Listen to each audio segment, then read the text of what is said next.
So I turned on Netflix the other day, and the first thing that came up on the screen was the movie The Deliverance. They were advertising for it and they kind of played their little trailer. And within seconds of seeing it, I said, huh, I bet this is a movie based on the exorcism of one Latoya Amons back in 2014. This was an exorcism that I looked into at the time because I came across the exorcist who did it, and I was fascinated by the case because here you have a situation where a caseworker who was addressing the situation with some problems going on in the Amons household, she witnessed a boy walk up a wall backwards, and she put this in her case report, and it's actually out there online. We're going to take a look at it. So I was fascinated by this because you actually have the report of a caseworker noting the demonic possession of a child who walked up the wall backwards. So I was just fascinated with it, had to look all into it. I spoke to the exorcist. By the way, I have invited him on the show. We'll see if he accepts the invitation. So anyways, I immediately knew this movie on Netflix was about this case. And sure enough, it was. Right at the very end, they say it was inspired by the case of Latoya Amon. So we're going to take a look at the real story behind the movie The Deliverance on Netflix. But first, I just have to comment on the movie itself. Okay. Started out pretty good, right? But my wife and I, we always have this joke, right?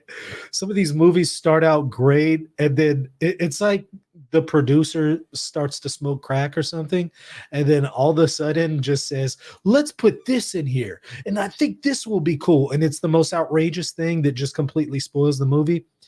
That's basically what happened with the Deliverance. It was going great. Then all of a sudden it took a left turn and it got really weird. Um, in several ways. Okay, let me just give you one. First of all, the exorcist in the movie, rather than being true to real life, where it was a white male uh, Catholic exorcist, they chose to use a black female pastor deliverance minister, not exorcist. They made it real clear that it's not the same thing. Deliverance and exorcism are not the same thing. It was just weird. But anyways, her exorcism failed, or I'm sorry, her deliverance failed in the movie. And instead it's the lady who is supposed to portray Latoya Amons. She ends up exorcising the demon out of her own son, believe it or not, by somehow, I don't know, out of nowhere, getting saved, falling to her knees and starts speaking in tongues. And then all of a sudden the demon is exorcised by that. It was just the most ridiculously obnoxious scene you could imagine. I couldn't take it seriously. And I just thought, why do y'all do that? I mean, it was a Catholic priest who cast out the demon. Why did you have to come with all this ridiculousness? Anyways, whatever. That's the movie. Okay.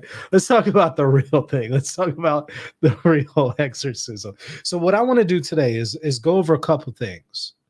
I do want to take a look at some parts of that caseworker, the intake officer's report, who notes and describes how the child who is possessed walks up the wall backwards. I also do want to take a brief examination as somebody who did a critical examination of this and believes that it's not demonic possession and tried to explain everything away. And then I especially want to focus on the report seeking permission for exorcism by the priest who did the exorcism.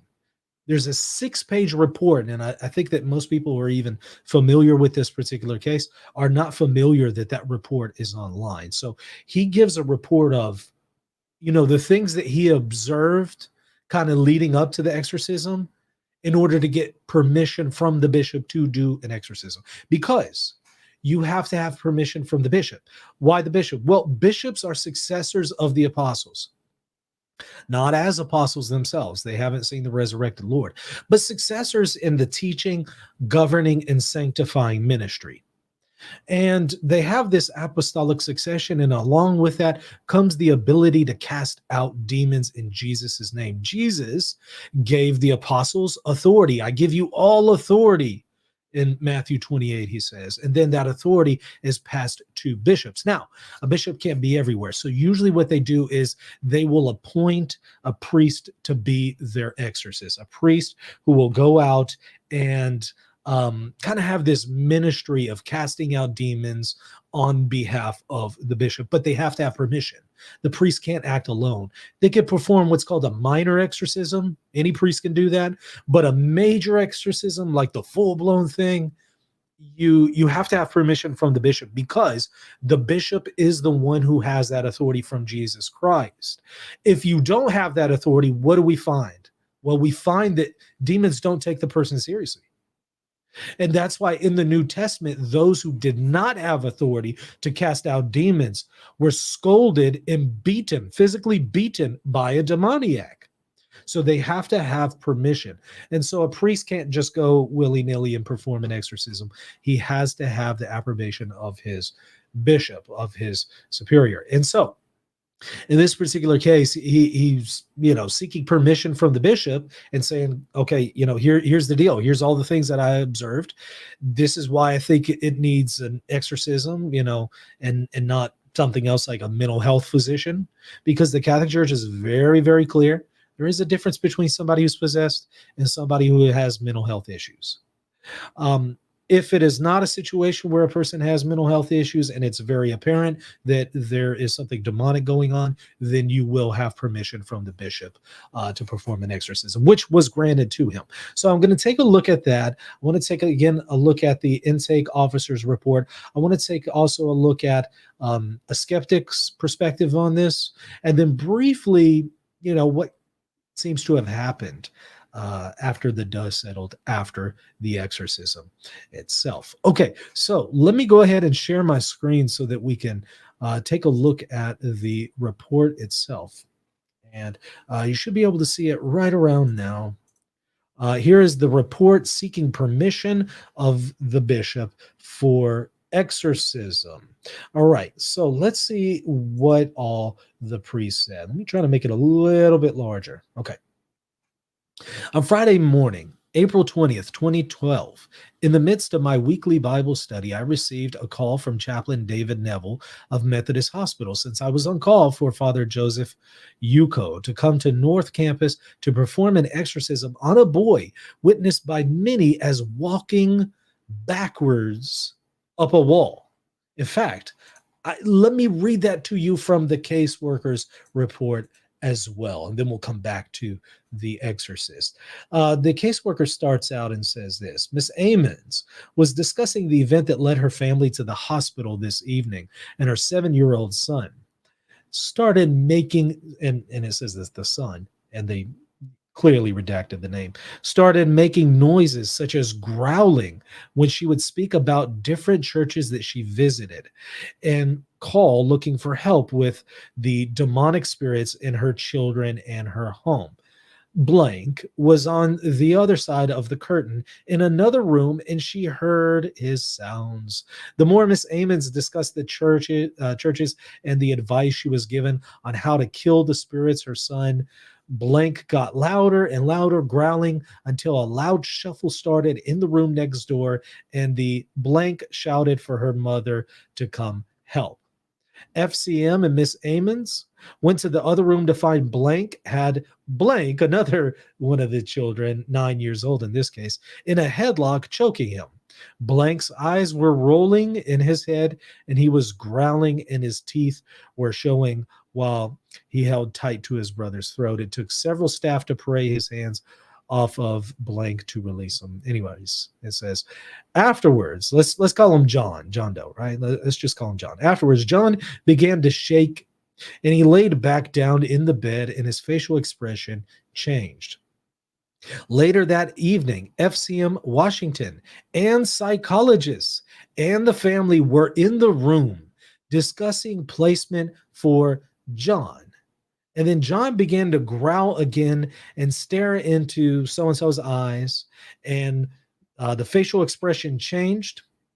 John began to have a weird smile on his face, and he charged at the grandmother's stomach and headbutted her several times until she grabbed his hand. Now, listen to that part. That's going to be important. Grabbed his hand and started praying. John was speaking in a different, deep voice, saying, "It's time to die. I will kill you," and staring around the room. Now, here's kind of the most important part. John had the weird grin on his face and began to walk backwards while the grandmother was holding his hand. And he walked up the wall backwards while holding the grandmother's hand, and he never let go. He flipped over and landed on his feet in front of the grandmother and sat down in the chair. A few minutes later, he looked up as if he was back to himself. Now, again, this is coming from a caseworker who is a witness to this, as well as the psychologist. This is available online. This is by the state of Indiana. This is an official report from the state of Indiana. Intake officer's report of preliminary inquiry and investigation. I'll put a link to it in the show notes. You can go and read the whole thing if you want. That part was fascinating to me. I found it a little hilarious that this guy over here, Jack Nickel, has attempted to debunk some of the stuff. And okay, so his explanation for, okay, all right, I don't think it's demonic possession. Here's what I think it is. His explanation for the walking up the wall part was, okay, well, it says that he held the grandmother's hand the whole time, right? All right, so it was clear that he was, the boy, picture this in your mind.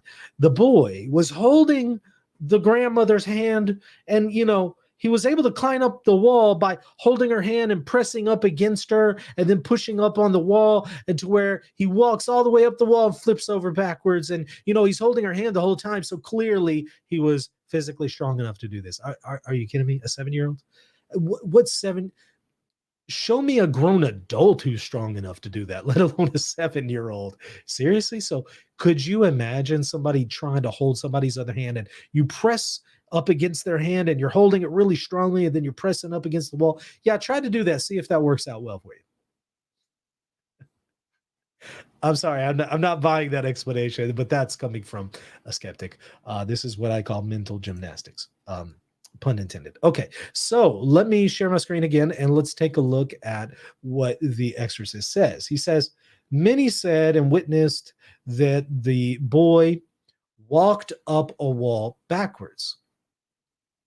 I told him that I would need the bishop's permission to do so, but that I was willing to conduct the necessary investigation. I gave him permission to pass on my contact information to anyone interested in being involved. I arranged them to meet with the mother and grandmother at the home they rented to bless it and investigate the Sunday evening, April 22nd at 6:30. Following Friday's incident, Child Protective Services became involved, and 2 of the 3 children were placed in foster care with the Carmelite Sisters in East Chicago. And the youngest boy was undergoing a psychological evaluation at another facility over in Whitfield, Indiana. After I blessed the home and then it kind of redacts the street, although it's common knowledge where it is now. You can do a quick Google search. By the way, the house has been destroyed at this point. It says Carolina Street in Gary. I interviewed the mother, Latoya Amons, blank, blank, and her mother, Rosa, blank, blank, who lived with them. The first time they noticed anything strange was shortly after moving into the house last November of 2011. After midnight, they would hear footsteps walking up the stairs from the basement and open the door into the kitchen. When they would come out of their bedrooms, they would see nothing except perhaps when they would turn on the light in the room. It would flicker, making a crackling sound for a time and then stop. When this continued, they later would leave the bedroom, and they would leave the bedroom doors open to see if they would notice anything further. And one night after 3 a.m, the grandmother was awakened to see a shadowy figure of a man pace back and forth in the living room. And when they got up the next morning, they saw on the wooden floor of their living room what looked like muddy footprints, like from a boot. And this, they put a lock on the kitchen door to the basement. And when they would hear the footsteps come up the stairs and try to open the door, they would hear pounding on the door. Shortly after this, the kids would be affected during the day after school. One day, the daughter, just recently turned 12, tried to get into her bedroom and the door was closed and she couldn't open it, as if someone was holding it shut. And after several tries, it flew open. One night, Rosa was watching television and heard what sounded like a dog barking in the kitchen. When she went to investigate, it says, she didn't see anything but heard scratching on the door, but still didn't see anything when she finally opened it. The boys, especially Blank, just turned 8 years old, and Blank recently turned 10. And they would see a young boy around their age, and he would talk and play with him, especially in the closet. But they were scared in seeing an elderly lady, like walking death with red eyes, usually seen in the backyard. There seemed to be mechanical difficulties. The TV getting messed up, static on cell phones interrupting calls, the engine lights on their cars turning on and off. Well, I don't know. I can say that one's common for me, but thermostat settings getting changed, things being hidden, and other such annoyances. Occasionally, they would see the sticks that adjust the Venetian blinds rock back and forth and move from one window to the next. During the winter, the porch was filled with horseflies, and later, some 2 buckets of dirt from underneath the stairs had to be swept up. Soon, the children seemed to be affected physically by becoming sick with vomiting, diarrhea, and fever, with a lot of bleeding around the mouth and nose that would be left on their pillowcases. And the mother had 3 different kidney ailments back to back. In early March, things would be ratcheted up to an unbearable level, forcing the family to leave the house before Easter. And then a long portion here was redacted. Don't know why. Now, what you're seeing here is pretty common when it comes to house infestations. Let me briefly explain what an infestation is. So, a house infestation is a little bit different than demonic possession. A house infestation is when a place is affected by a demon. Demonic possession is whenever a person is possessed by a demon. A house infestation is kind of like the demon possessing the house or a particular location. So it's impacting a piece of property. It's more attached to the property than a particular person. So if the people leave, it may not impact them after they leave, but it will impact new people who move into the location because it's localized to that particular territory rather than a particular person. Okay, so that's what it sounds like is kind of going on here. It's not unusual in the cases of demonic possession for it to start out with an infestation. In fact, in the case of um, the movie The Exorcist, which is actually based on a real exorcism and a real event, it was actually about a boy rather than a girl. And the boy noted that he would hear strange scratching noises, kind of like what we just read there, strange scratching noises in the wall. Now, that could be an animal, right? I mean, that could be anything, right? But um, obviously, it wasn't just that. There were a lot of other things that went along with it. But in that particular case, prior to the case of demonic possession, it started out with an infestation.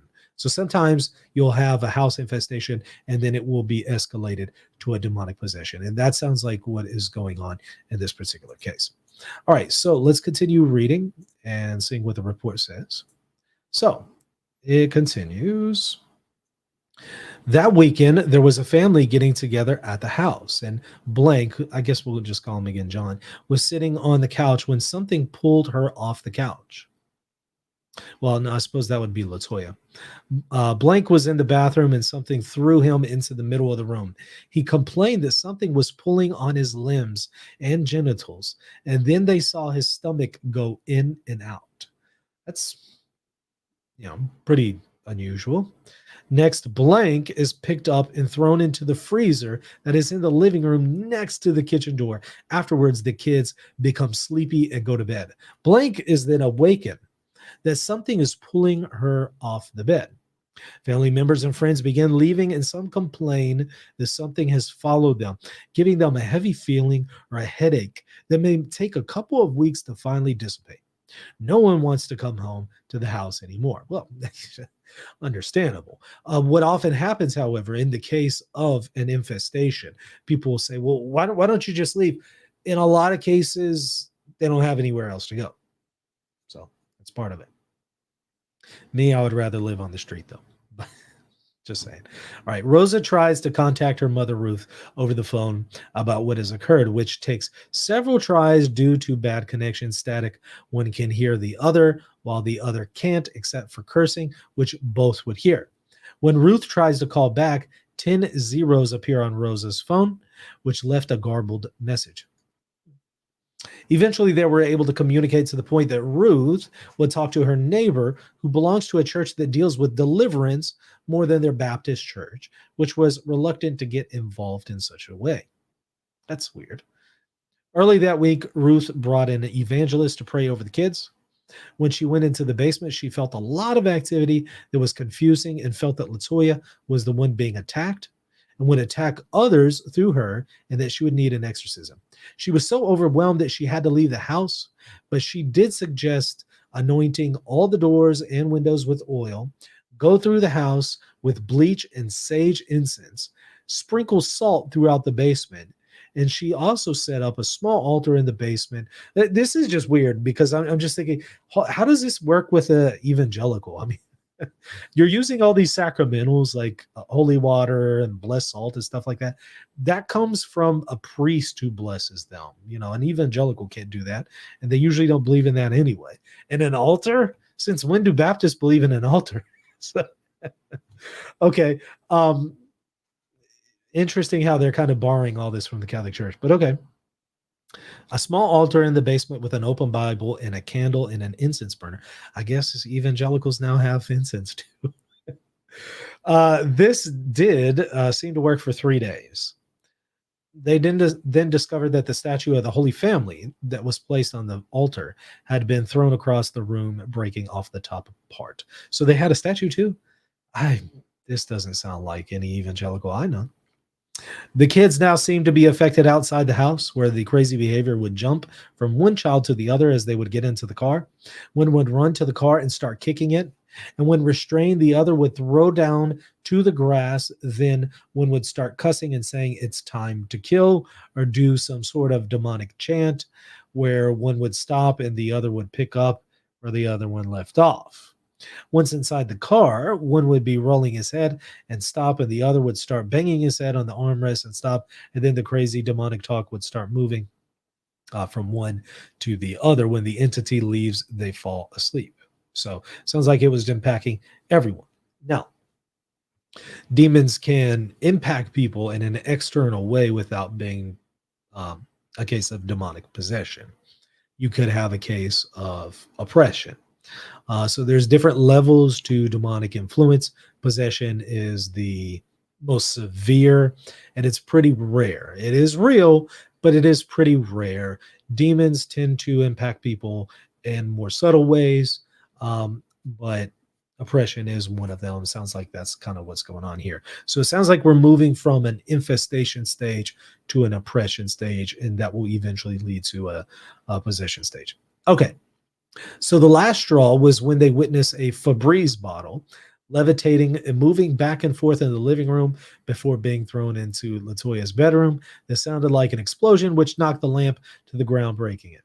When Latoya went into the bedroom to investigate, she saw a large, dark shadow figure at the closet. With that, the family quickly got some clothes and went to a hotel, but the entity seemed to follow them there. They eventually went to stay at Latoya's brother's house, refusing to go back to their house, especially at night. But the entity seemed to follow them there, though it would be more active once outside the house. When it was time to go back to school, the kids were so affected that they stopped going to school, which got the authorities involved. She was taking the kids to the doctors when they were under a severe attack where one would act crazy and then fall asleep and then go to the next. When the doctor witnessed this, He told her to take the kids to the hospital to run a series of tests, which she would do the next day, where the infamous incident occurred. The way it is described was that Rosa was holding, so I guess Rosa's the grandmother, was holding John by his hands while he was growling back at her. And she was trying to coax him back and saying, "You are not blank, blank, come back." She was walking him back up against the wall when he continued to walk backwards up the wall until her hands were over her head.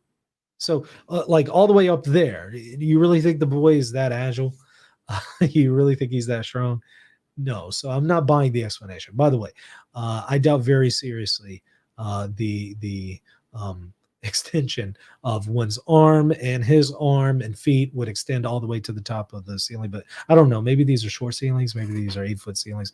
But I just don't see the mental gymnastic theory explaining this away. Okay, so and the way it was described was that Rosa was holding John by his hands while he was growling back at her, and she was trying to coax him back and saying, "You are not blank blank, come back." She was walking him up against the wall when he continued to walk up backwards up the wall until her hands were over the head, and he immediately flipped over her head to land on the other side where she never let go or got twisted up. And again, this is a psychologist witnessing it. It's a social worker from Child Protective Services witnessing it. So you got multiple credible people here at the scene who saw this. The psychologist and the social worker from Child Protective Services left the room to eventually get security, getting the police involved as well. So whatever happened, it didn't seem to be something that occurred by natural means, right? Toward the end of the interview, and then a large part is redacted, Rosa interrupted us, pointing to the bathroom light that was flickering and making an electric type of noise. Then I got up to take a closer look, and it stopped the moment I got to the door. I returned back to the couch to continue the interview when the flickering started up again. And again, I got up to investigate, and again, it stopped just as I got to the door. I returned and mentioned that it must be scared of me when it started up again, and this time it continued even after I entered the room to take a look. I then went back to get my crucifix, and it still continued even after I touched the light fixture with it. I then ignored it to continue the interview. Soon, we were interrupted again when Rosa pointed to the Venetian blinds in the kitchen, and the stick that opens them was rocking back and forth about a quarter of an inch. Well, that one seems like an air conditioner could explain that one, but okay. When I was looking at the other blinds, I noticed the one in Latoya's bedroom had what had seemed to be like a couple of ounces of water poured down the middle of them. I pointed that out to them, and she mentioned that it was oil, and then she made the sign of the cross on all of the windows, doors, and blinds about a month ago where it had dried. I felt it was, I felt it, and it was wet and oily, and I didn't remember seeing it before I blessed the room. I then heard the furnace kick on and went to look at the blinds. And in the kitchen, you could see the effect that the vent had underneath, moving the tags at the end of the cords that open them. When I pointed that out, they mentioned that it is the only place below a window where there is a vent, where they I guess mainly is what he meant there, run along the wall in the middle of the house. I also didn't remember seeing any of the tags move. When the furnace kicked off, the tags stopped moving. When the stick continued rocking from one window to the next while the tags remained still, ruling out the cause of being air currents of any sort. So he thinks it's not an air current. When I tried to resume the interview, again, we were interrupted by Rosa pointing to the floor, to what appeared to be wet footprints throughout the living room and concentrating around the chair Latoya was sitting. I felt them, and they were wet, and when I tried to smear them with my foot, I was able to, even though I sprinkled the floor with holy water as I went through the house. You would almost have to walk through a puddle to reproduce what we were seeing, and I don't recall seeing that before.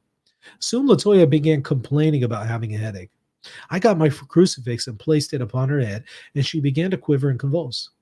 I immediately took it off, since I was only prepared to conduct an investigation and didn't want to go any further. She then said she was freezing and went into her bedroom to get a blanket and then threw it off, saying she was burning up. I was surprised, so I only heard stories of how it was affecting the children.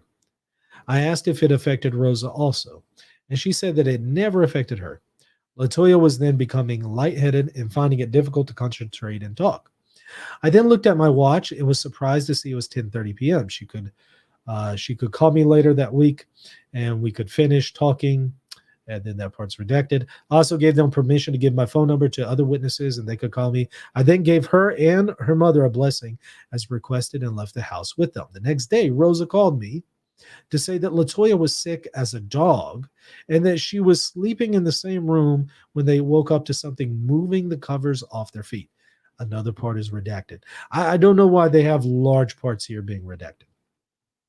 She then mentioned that her brother is moving to Indianapolis and there is another place available there with the same landlord. I told her that I would be willing to go out there and bless her new home since that could avoid going through all the hassle of procuring an exorcism, large part redacted.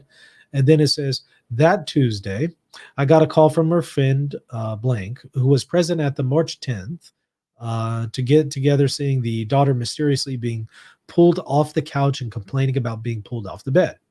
After he left the house, he had a headache that lasted about 2 weeks and will never go back to the house again. The same day, I got a call from her brother who confirmed the same event. When they were staying at the house, he witnessed the kids acting strange, like he never saw before, doing demonic chants involving numbers where one would pick up where the other left off and being thrown around and flipped by unseen forces, slamming their heads against the car and having to be restrained once in the car and then fall asleep immediately. So, again, there's multiple witnesses beyond just the immediate family here. Friday afternoon, I got a call from the Lake County police detective handling the case. He told me they were examining the house that past Wednesday during the middle of the day, and we exchanged experiences. He said that the Gary police officer, Charles Austin, was experiencing strange phenomenon on his radio, and he approached the house with channels changing rapidly, hearing kind of a voice in the static until the battery went dead suddenly, even though it was fully charged that morning. He mentioned that he took a lot of pictures and voice recordings, and that Blank brought a videotape recorder that didn't work since the battery was dead despite being fully charged when he left. He had to use his phone video to record the visit. He was interested in contacting me. On Wednesday, March 2nd, Blank of the Hammond Police Department called that Blank was consulting him as the formal local expert on crimes involving the occult with the present one. He said that he would send me his report along with the DVD of the investigation of the house, if that would help my report to the bishop, which I said it would. He asked me if I saw the photographs taken by Blank, and I said I hadn't. And he told me there was one I need to look at and that he would contact Blank to send that to me. Let me stop there because I did read from the skeptic that I mentioned earlier. He claims that he looked into this photo that was allegedly taken by the police, and he was assured this wasn't taken by the police. So, I mean, we got two people saying two different things. Um, who has the truth here? A little hard to say. But what I'll do, in fact, let me pull up that picture real quick and just show it to you. House haunting. Let me see if I can find it real quick for you. Because okay, yeah. All right. Let me see if I can find one that I can zoom in on. Yeah, it's gonna be a little hard to see this. Okay, here we go. Let me share my screen again so that you can see this.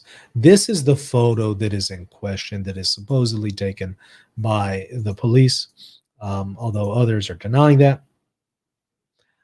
So you can see here the house. This was before it was demolished because it is no longer there at this point. But you can see right here very clearly there appears to be an image of a person.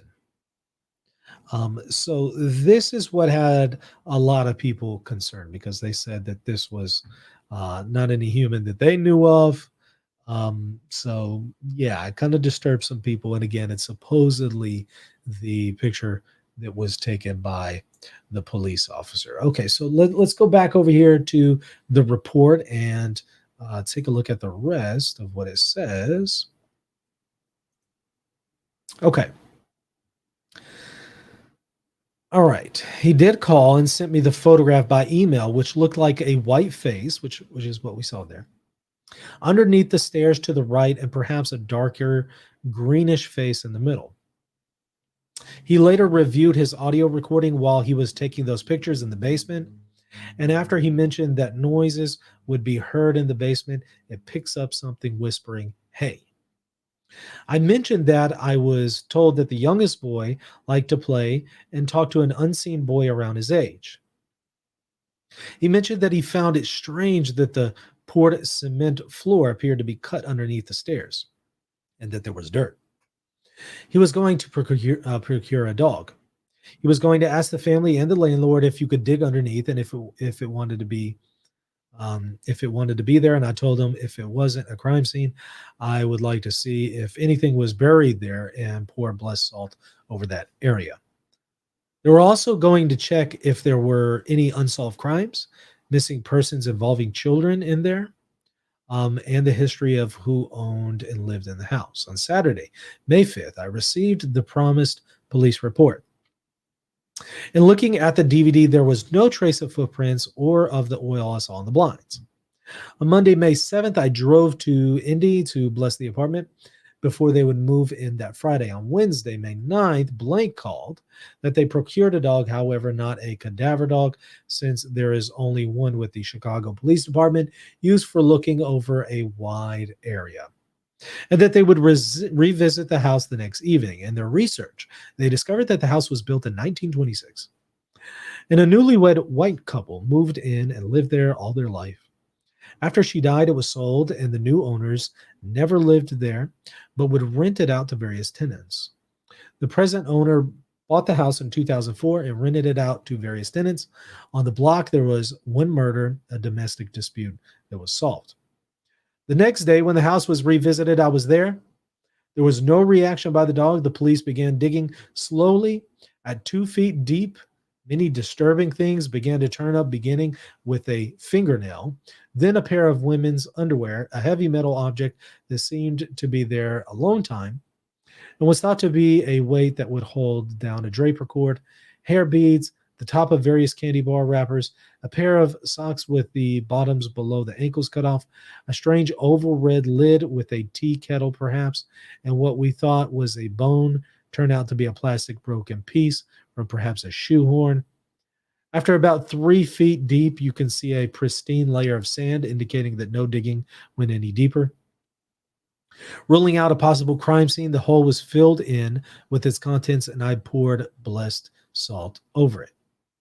A possibility that back in the 30s, the couple's son may have accidentally been killed when he was playing around by swinging the drapery cord when he was conked over the head by the 10-pound weight.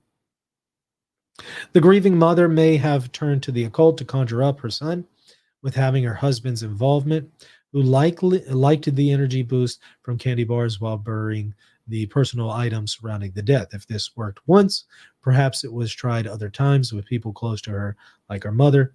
If further research turns up some names that could be verified, it may be worthwhile to have a mass said for each to move on and enter the light of Christ's redeeming love. Unfortunately, when Latoya entered the house for the first time, since my interview with her, her headache remained. Oil seemed to be to condense and drip onto the steps from the crosses she made above. It also appeared all over the blinds in her room. The police officers wiped down the blinds and closed and sealed the door for a half an hour. When opened again, more oil appeared. Last Tuesday, May 15th, Rosa called and said that Latoya was getting worse. When I talked to her, she was having nightly dreams of Blank raping and intimidating her, which seems to be a new phase in her experience. I told her that I will be wrapping up my report and try to see the bishop as soon as I can. And this was then submitted to the Bishop of Gary on the 21st of May 2012. And he then notes, and this is by Father Michael Maginot, Maginot. That's the priest who did the exorcism.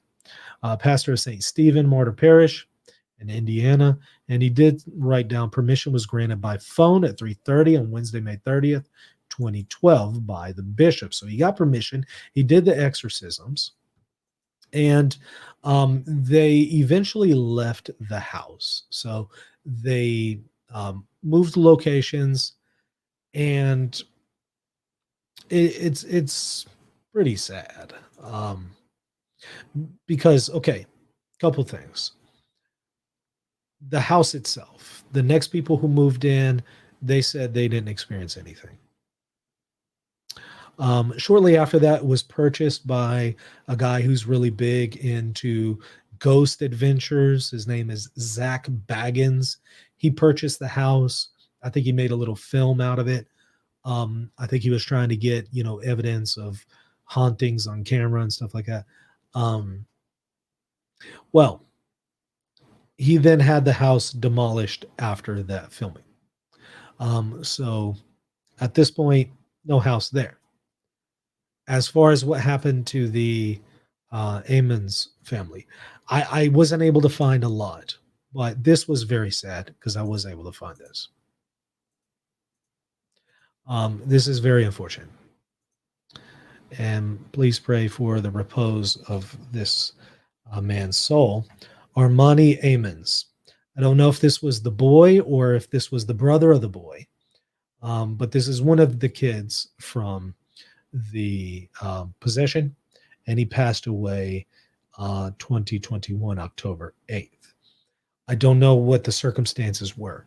It does say in the obituary here, if you look a little bit more into it, it does say that he passed away in his mother's arms while she was praying for him. Um, Very sad to hear that. Memory eternal. Please pray for the repose of his soul. Again, I don't know if he was the boy who went up the wall backwards or if he was the brother of the boy, but either way, that's just sad and way too young to pass away. So I don't know what was going on there, what the circumstances were, but that's just a really sad ending. But other than that, I wasn't really able to find out a whole lot more.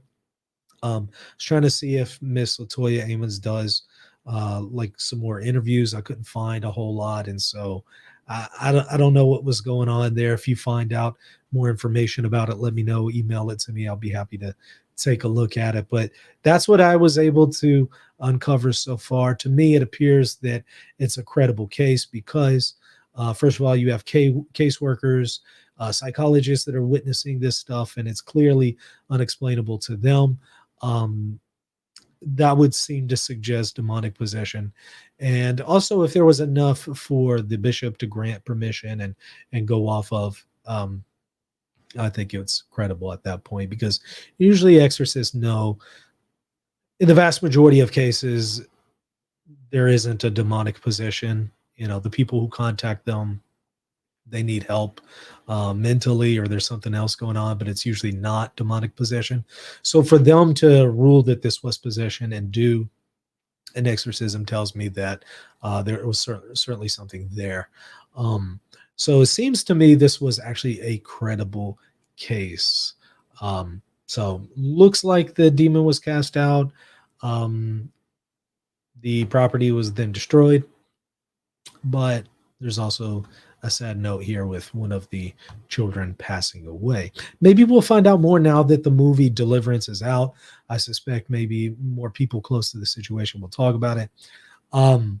Do I recommend the movie? Somebody's asking that in the chat.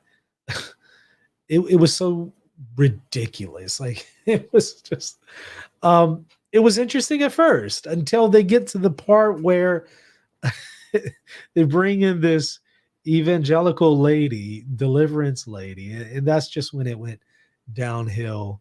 And then whenever she's casting out the demon, they hid the fact that this was actually a Catholic priest who cast out the demon. They hid that in the movie, and they got this ridiculous scenario where Miss Amons, or the lady who plays Miss Amons, casts out the demon by falling to her knees and and starts speaking in tongues, which of course is not the biblical gift of tongues. It's this Protestant innovation of the last 150 or so years that is not the biblical gift of tongues. And all of a sudden the demons cast out from this fake tongues. It was just so weird. So it really went downhill for me at that point. So why would they do that? Right? Why would you hide the fact this was a Catholic priest and then introduce this kind of stupidity? I don't know. It ruined the movie for me. Maybe if they had been more true to the actual story and took that other bit out, it would have been good. So, I mean, you can watch it, but just kind of be aware it's going to take a weird turn and it's going to get really stupid at one point. So, anyways, I hope y'all found this helpful though. If you did, hit that like button and hit the subscribe button. I would greatly appreciate your support of the channel to help me grow this channel and reach more people. So please hit that subscribe button.